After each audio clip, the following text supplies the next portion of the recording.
Assalamualaikum dan salam sejahtera. Selamat pagi kepada semua pelajar.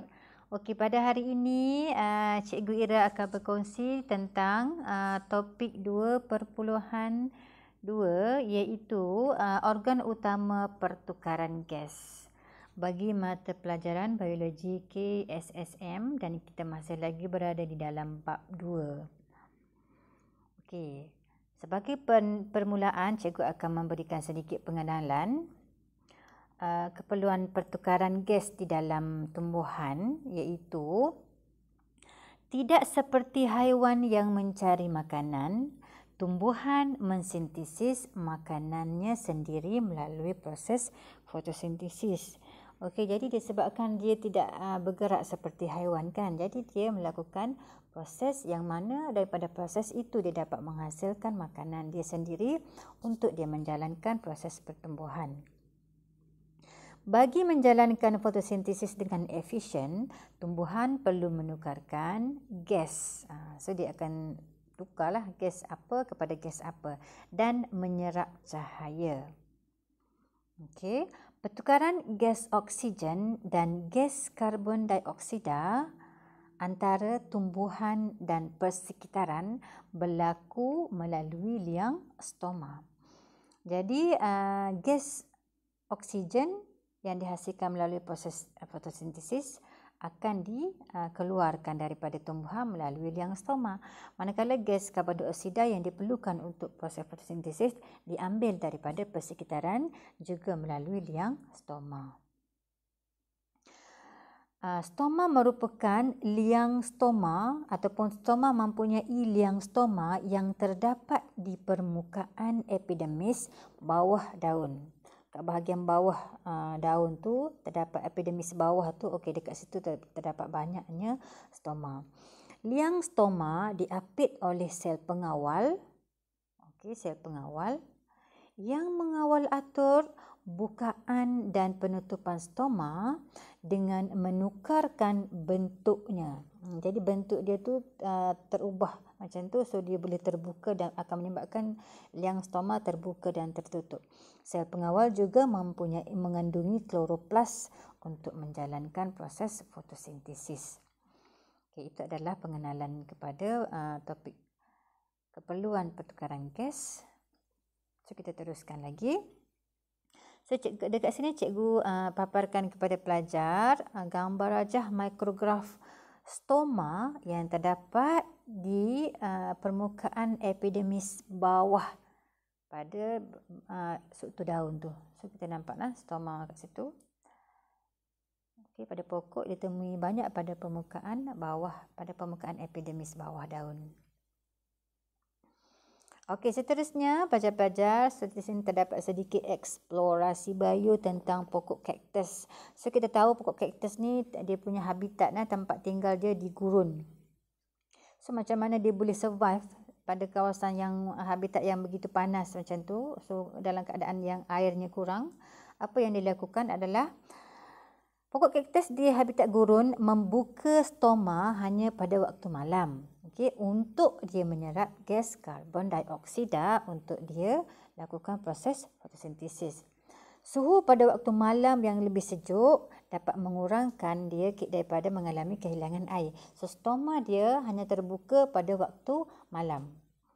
Pada waktu siang stomanya tertutup. Jadi ini dapat mengelakkan dia daripada mengalami kehilangan air yang berlebihan pada waktu siang yang panas. Okey, so di sini terdapat sedikit definisi secara umum definisi secara umum ataupun pengenalan secara umum bagi mekanisme pembukaan dan penutupan stoma. Bagaimana setiap stoma boleh terbuka dan tertutup itu berdasarkan kepada apa? Bergantung kepada keadaan sel pengawal. So dia terbuka atau tertutup bergantung kepada keadaan sel pengawal, sama ada dia segah atau dia flasid. Okey, so kalau dia segah maka dia akan terbuka liang stoma tu. Kalau dia flasid maka dia akan tertutup. So apakah yang menyebabkan dia menjadi flasid dan dia menjadi segah? Keadaan sel pengawal ini dipengaruhi oleh pengambilan ion kalium atau bergantung kepada kepekatan sukrosa di dalam subsel pengawal. So ada dua yang mempengaruhi kesegahan ataupun flasid sel pengawal tu, bergantung kepada pengambilan ion kalium di dalam sel pengawal ataupun kandungan atau kepekatan sukrosa di dalam sel pengawal akibat daripada hasil fotosintesis tersebut, sukrosa tu. Okay, seterusnya, so di sini terdapat dua faktor ataupun dua perkara yang mempengaruhi bukaan dan penutupan stoma tadi, iaitu pengambilan ion kalium dan juga kepekatan sukrosa di dalam sel pengawal. So kita akan tengok satu persatu bagaimana ion kalium mempengaruhi keadaan sel pengawal. Okey, saya belajar, cuba beri perhatian.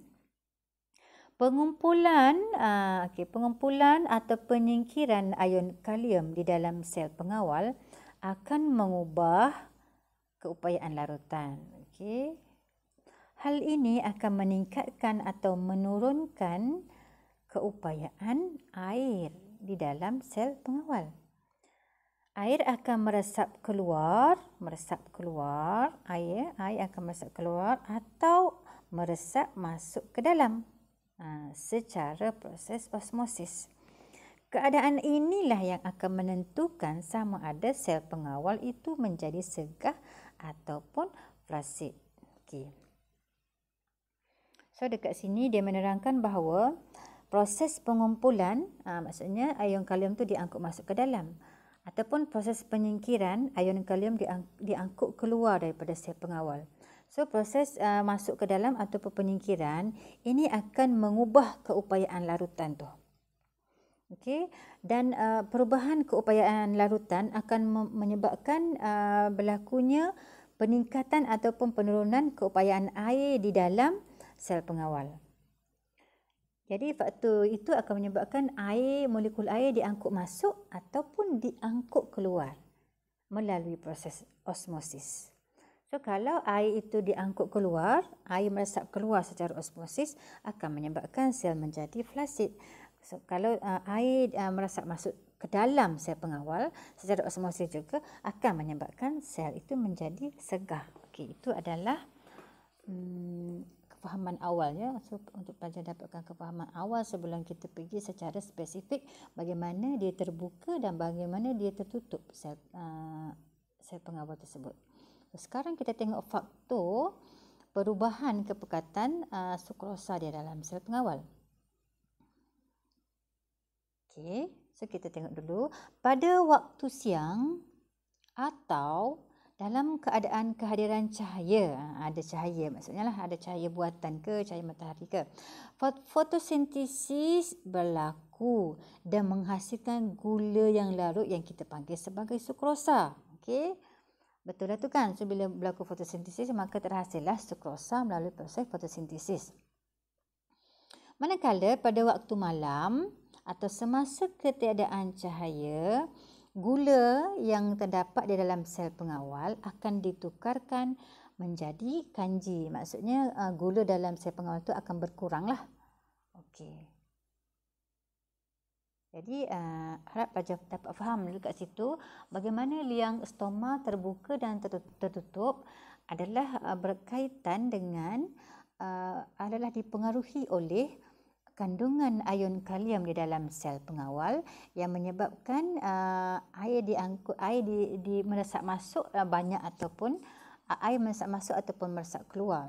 Okey, bagaimana kepekatan sukrosa di dalam sel pengawal hasil daripada proses fotosintesis juga yang menyebabkan molekul air meresap masuk ataupun meresap keluar. So sekarang kita cuba lihat secara spesifik ya bagaimana liang stoma terbuka. Okey, so ini adalah gambar rajah yang menerangkan pembukaan liang stoma.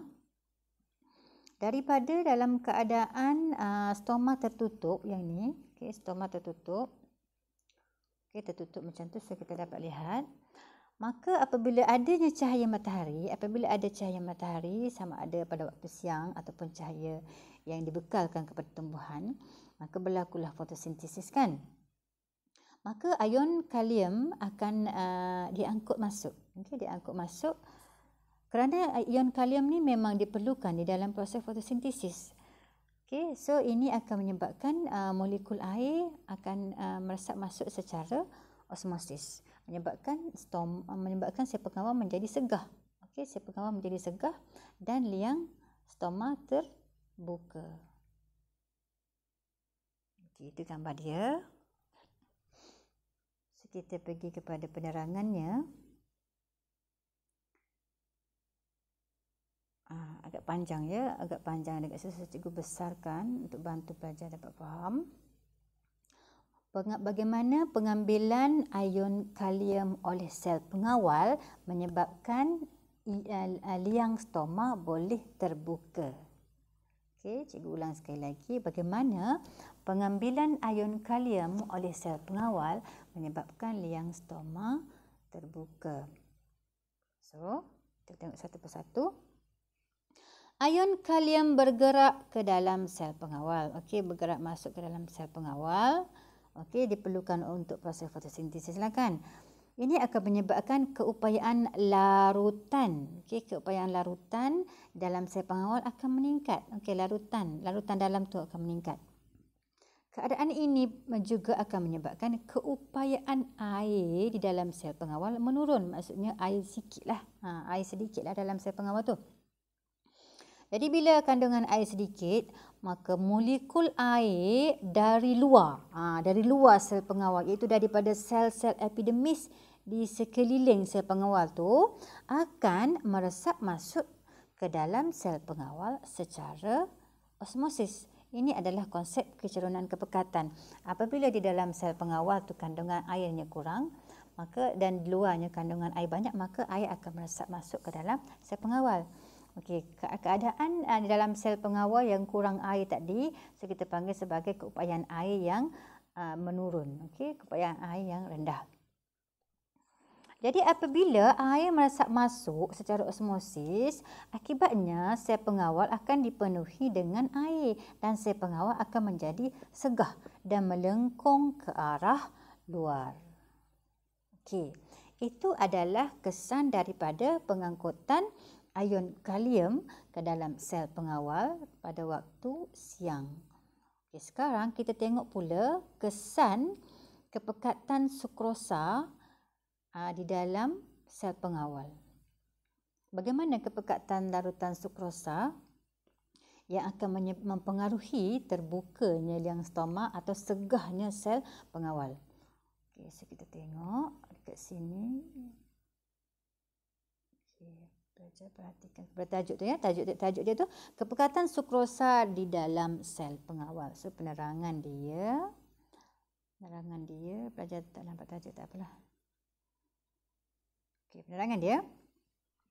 Dengan kehadiran cahaya, maka berlakulah proses fotosintesis. Okey, bila berlaku proses fotosintesis, sudah tentulah sukrosa dihasilkan. Okey, sukrosa dihasilkan, maka kepekatan sukrosa di dalam sel pengawal akan meningkat. Okey, akan bertambah ataupun akan menjadi banyak.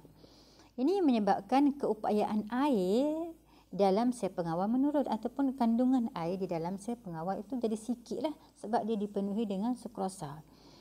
Okey. Ini akan menyebabkan pula molekul air dari luar sel pengawal tu, iaitu dari sel-sel epidermis yang berada di sekeliling stoma, molekul air itu akan meresap masuk ke dalam sel pengawal secara osmosis. Keadaan yang sama. So ini akan menyebabkan sel pengawal menjadi segah kan. So dia melengkung ke arah luar. Maka terbukalah liang stoma. Maka kita dapat faham di sini bahawa pada waktu siang bagaimana liang stoma terbuka itu sebenarnya dia dipengaruhi oleh faktor pengangkutan ion kalium dan juga faktor kepekatan sukrosa. Kepekatan sukrosa yang dihasilkan melalui proses fotosintesis tu di dalam subsel sel pengawal. Okey. Itu adalah tentang bagaimana liang stoma boleh terbuka. Okey, so sekarang kita akan tengok pula bagaimana liang stoma tertutup. Okey, daripada keadaan terbuka sebagaimana dia tertutup. Okey, ion kalium ada di dalam sel pengawal. Yang ada di dalam sel pengawal tu, apabila tidak berlakunya fotosintesis pada waktu malam, maka ion ataupun pada waktu tidak ada cahaya ya, maka ion kalium akan diangkut keluar. So tadi dipanggil istilahnya adalah penyingkiran. Okey, penyingkiran ion kalium daripada sel pengawal. Maka akan menyebabkan kuranglah dia punya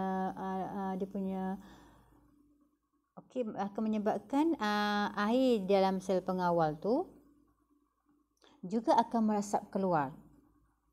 Okey, so itu akan menyebabkan sel pengawal menjadi tertutup. So cikgu terangkan lebih detail daripada penerangannya. Saja perhatikan dekat sini. Okey, so kita mulakan dengan pengambilan ion kalium oleh sel pengawal ataupun penyingkiran ion kalium oleh sel pengawal pada waktu tidak berlakunya proses fotosintesis. Ion kalium bergerak keluar. Okey, bergerak keluar dari sel pengawal. Keupayaan larutan akan berkurang. Keupayaan air akan meningkat. Okey, maka molekul air akan meresap keluar daripada sel pengawal secara osmosis masuk ke dalam sel-sel di luar sel pengawal lah, iaitu sel-sel epidermis. Okey. Sekarang kita tengok pula bagaimana kepekatan sukrosa di dalam sel pengawal akan mempengaruhi dalam proses penutupan liang stoma. Okey, kepekatan sukrosa di dalam subsel pengawal. Okey, tanpa kehadiran cahaya fotosintesis, tidak berlaku. Kepekatan sukrosa di dalam sel pengawal menjadi rendah. Okey, keupayaan air di dalam sel pengawal akan meningkat. Molekul air akan meresap keluar dari sel pengawal secara osmosis, maka menyebabkan sel pengawal menjadi flasid dan liang stoma akan tertutup.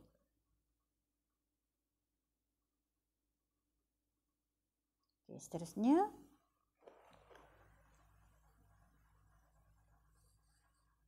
Kita akan bincangkan tentang aktiviti 2.2. Cikgu akan terangkan secara ringkas aktiviti 2.2. Aktiviti ini pelajar boleh lakukan di sekolah bersama-sama dengan guru-guru. Okey, tujuan dia adalah untuk mereka bentuk model untuk menghubungkaitkan mekanisme pembukaan dan penutupan stoma dengan pengambilan ion kalium dan perubahan kepekatan sukrosa di dalam subsel sel pengawal. Bahan yang kita perlukan adalah belon dan juga benang. Okey, radas tiub Y, tiub yang berbentuk Y macam tu. So cara dia, masukkan kedua-dua belon ke hujung tiub Y. Ada dua hujung tiub Y tu. Ikat bahagian P pada kedua-dua belon dengan kemas dengan menggunakan benang.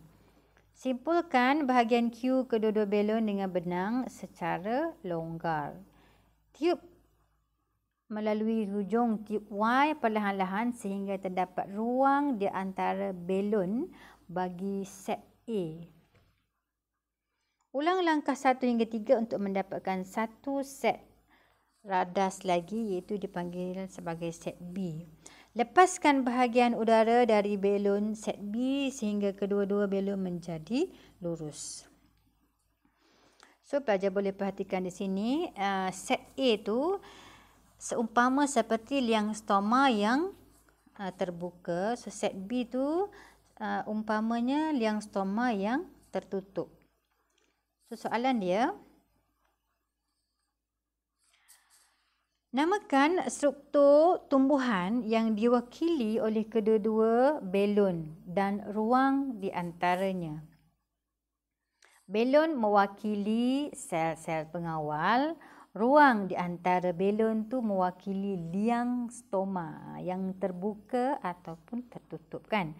Soalan yang kedua, apakah yang mewakili ion kalium? Okey, jawapan dia udara yang ditiup ke dalam belon. Dalam eksperimen ini kita telah meniup belon. Soalan yang ketiga, nyatakan kesan penambahan udara terhadap ruang di antara belon dalam set A. Nyatakan kesan penambahan udara terhadap ruang di antara belon di dalam set A. Jawapan dia, penambahan udara meningkatkan saiz ruang antara belon. So, dia akan membentuk ruang dekat dua belon tu, maka terbentuklah liang stoma. 4. Nyatakan kesan membuang sebahagian udara dari belon di dalam set B. Bila kita buang, jawapan dia bila kita buang, sebahagian udara akan mengecilkan saiz ruang antara belon. So, eksperimen ini pelajar boleh cuba buat sendiri ataupun buat bersama-sama dengan guru di sekolah. Okey, eksperimen 2.1. So, kita nak mengkaji tentang taburan stoma pada epidermis atas dan epidermis bawah bagi dua jenis tumbuhan, iaitu bagi tumbuhan ataupun bagi daun monokot dan daun eudicot. Jadi kita ada dua jenis daun, daun monokot dan daun eudicot. Lepas tu kita nak tengok pula sama ada epidermis bawah ke epidermis atas yang banyak stoma. Okey. So, kita baca pernyataan masalahnya. Adakah taburan stoma pada epidermis atas dan epidermis bawah daun monokot serta daun eudicot adalah sama? Okey, itu pernyataan masalahnya. Tujuan seperti di atas, hipotesis. So, kita buat jangkaan awal ya, ramalan awal kita. Kita jangkakan taburan stoma pada epidermis bawah daun. Okey. Taburan stoma pada epidermis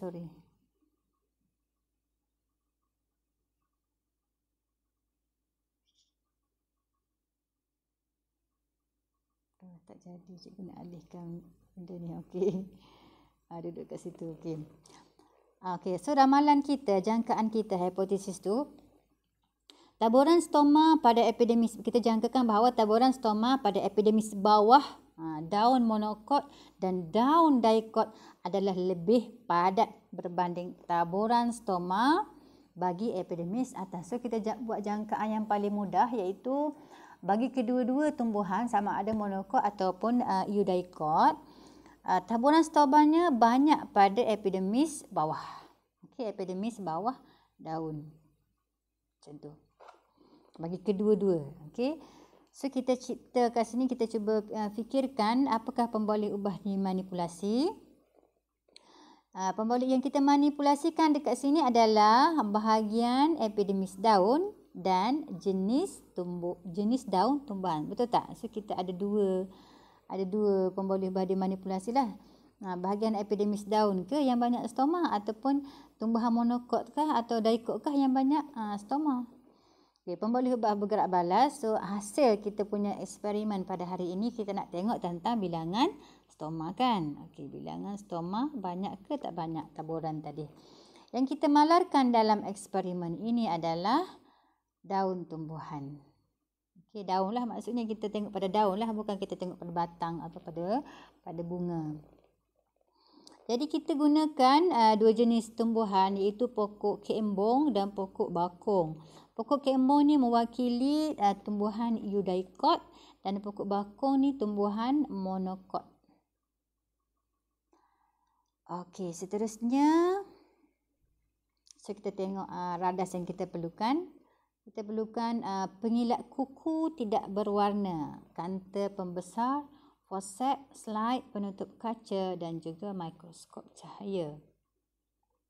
Kaedah yang akan kita laksanakan adalah mula-mula kita ambil kita punya pengelak kuku tu yang tidak berwarna tu kan. Sapu pada epidermis atas daun pokok kembong. Okey, sapu. Lepas tu kita biarkan pengelak kuku itu kering.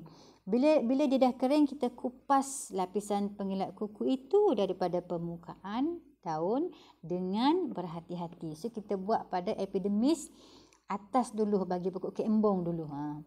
Yang ketiga, titiskan sedikit air pada slide kaca. Macam biasalah kan kita nak buat slide kan, so kita titik air dulu. Dan letakkan lapisan pengilat kuku yang telah dikupas tadi kan, yang dah kering, lepas tu kita kupas tu. Dan kita letakkan ke atas titisan air pada slide kaca tersebut.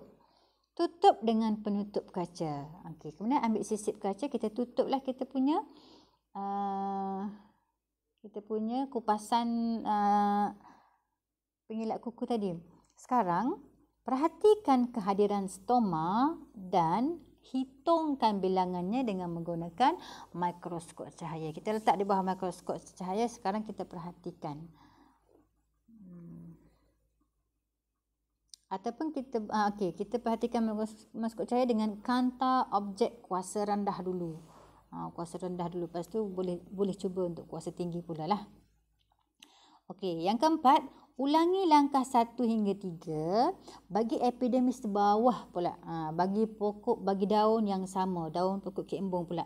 Lepas tu kita ulang lagi sekali lagi untuk tengok dengan pokok bakung pula. Pokok bakung tu kita nak tengok dua juga, atas dengan bawah dia. So kita akan tengok kita punya jadual nanti, kita akan dapat macam ni lah. Kita kena reka jadual macam ni lah kan. Jenis daun pokok kembong bagi tumbuhan eudicot, kemudian pokok bakung bagi tumbuhan monocot. Lepas tu kita ada dua bahagian yang kita perhatikan, epidermis atas dan epidermis bawah. Pokok bakung pun sama. Kemudian kita pun kira lah di bawah mikroskop cahaya tadi berapa bilangan dia kan. So kita tengok dekat sini perbincangan. Epidermis manakah, pendapat pelajar kan, epidermis manakah yang mempunyai bilangan stoma lebih banyak? Terangkan peranan ciri ini yang membolehkan pokok kembong menjalankan fotosintesis pada kadar yang optimum. So dia tanya epidermis mana yang mempunyai liang stoma lebih banyak. Sudah tentu kita sudah ada jawapan dia, iaitu epidermis bawah kan. So ditanya lagi, terangkan peranan ciri ini yang membolehkan pokok kembong menjalankan fotosintesis pada kadar yang optimum. So kita pun jawablah. Yang banyak ni adalah epidermis bawah.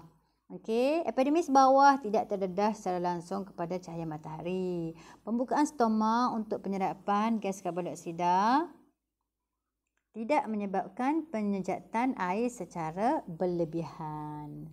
Okey, yang kedua, bandingkan bentuk sel pengawal pada pokok kembong iaitu tumbuhan eudicot dan daun pokok bakung. Tumbuhan monocot. So bandingkan bentuk sel pengawal. So kita pun jawablah, iaitu jawapan dia sel pengawal monocot, tumbuhan bakung, daun dia berbentuk, dia punya stoma dia adalah berbentuk dumbbell macam pemberat tu. Manakala eudicot, dia punya stoma adalah berbentuk kacang. Okey. So sekarang kita pergi kepada topik seterusnya, iaitu liang stoma juga dipengaruhi oleh bukaan dan penutupan liang stoma juga dipengaruhi oleh apa? Dipengaruhi oleh kesan kekurangan ataupun air berlebihan. Okey, kalau air kurang, stoma terbuka ke tertutup. Kalau air berlebihan, stoma terbuka ke tertutup. Tadi kita dah bincangkan tentang faktor kandungan ion kalium di dalam sel pengawal dan juga kandungan sukrosa hasil daripada proses fotosintesis. So sekarang kita nak tengok juga, adakah kesan kekurangan air itu sama ada kita kurang siram ke, kita banyak siram air ke, adakah mempengaruhi bukaan liang stoma. So kita tulis dekat sini tumbuhan segar ni. Okay, tumbuhan segar.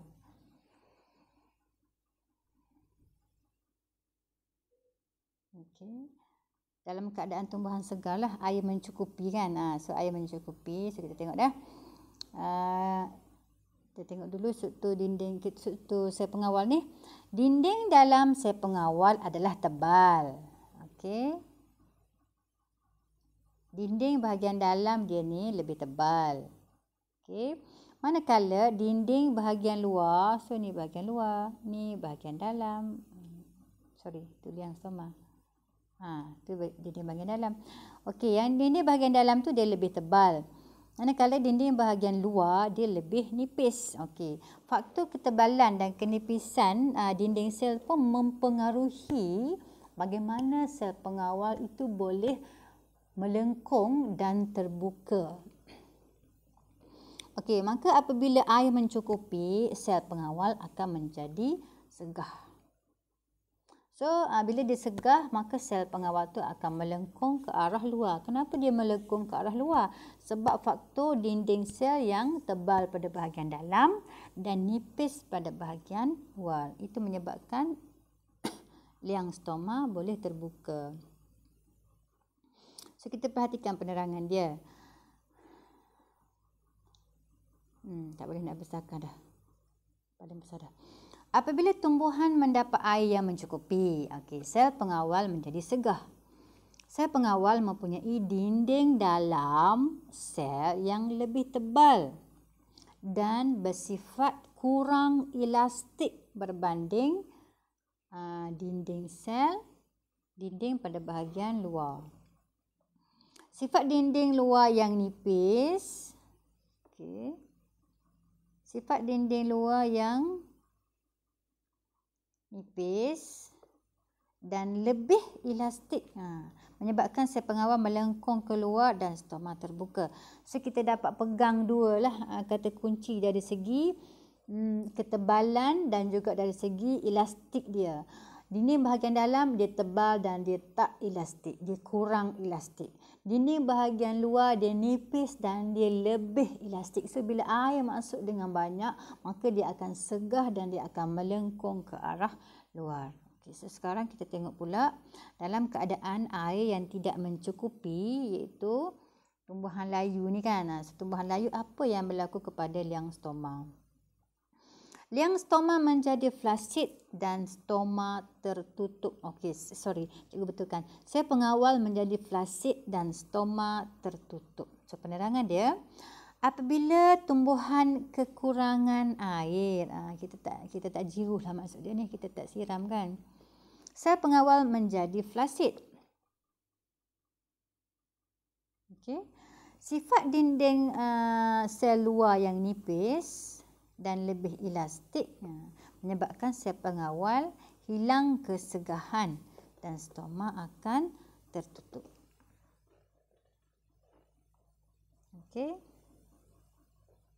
Seterusnya kita pergi kepada pengukuhan untuk 2.2. Soalan yang pertama, nyatakan perbezaan antara pertukaran gas dalam tumbuhan semasa respirasi dengan fotosintesis. So, semasa respirasi, gas oksigen diserap dan gas karbon dioksida dibebaskan. Tetapi di dalam proses fotosintesis, gas karbon dioksida diserap dan gas oksigen dibebaskan. So, dia hanya melibatkan dua jenis gas. Respirasi kita belajar masa tingkatan 4 kan. So, respirasi dengan fotosintesis ni melibatkan dua jenis gas, iaitu gas oksigen dan juga gas karbon dioksida. Yang mana semasa proses respirasi kita guna tumbuhan menggunakan oksigen dan menghasilkan gas karbon dioksida. Manakala di dalam proses fotosintesis pula tumbuhan menghasilkan gas oksigen dan menggunakan gas karbon dioksida. Soalan yang kedua, bagaimanakah kesan kelembapan persekitaran mempengaruhi saiz pembukaan stoma. Adakah kelembapan di persekitaran tu mempengaruhi saiz bukaan stoma? Persekitaran yang lembab menyebabkan saiz stoma menjadi lebih besar.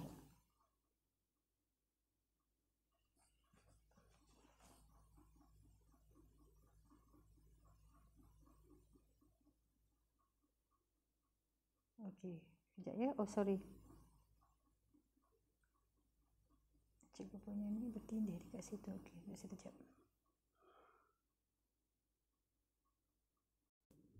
Okey, bagaimanakah kesan kelembapan persekitaran mempengaruhi saiz bukaan stoma?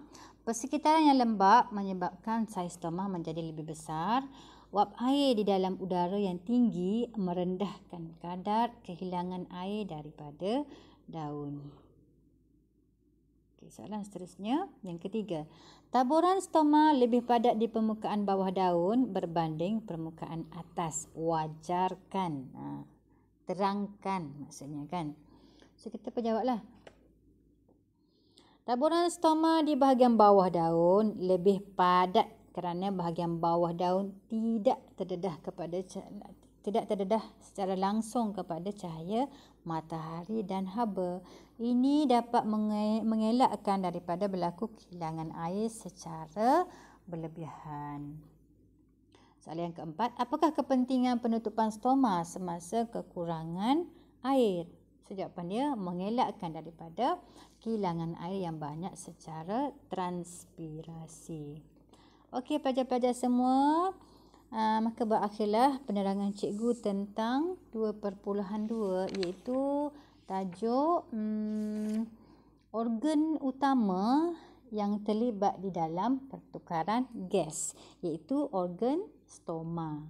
So kita akan berjumpa lagi di dalam subtopik 2.3, organ utama transpirasi. Okey, terima kasih dan Assalamualaikum.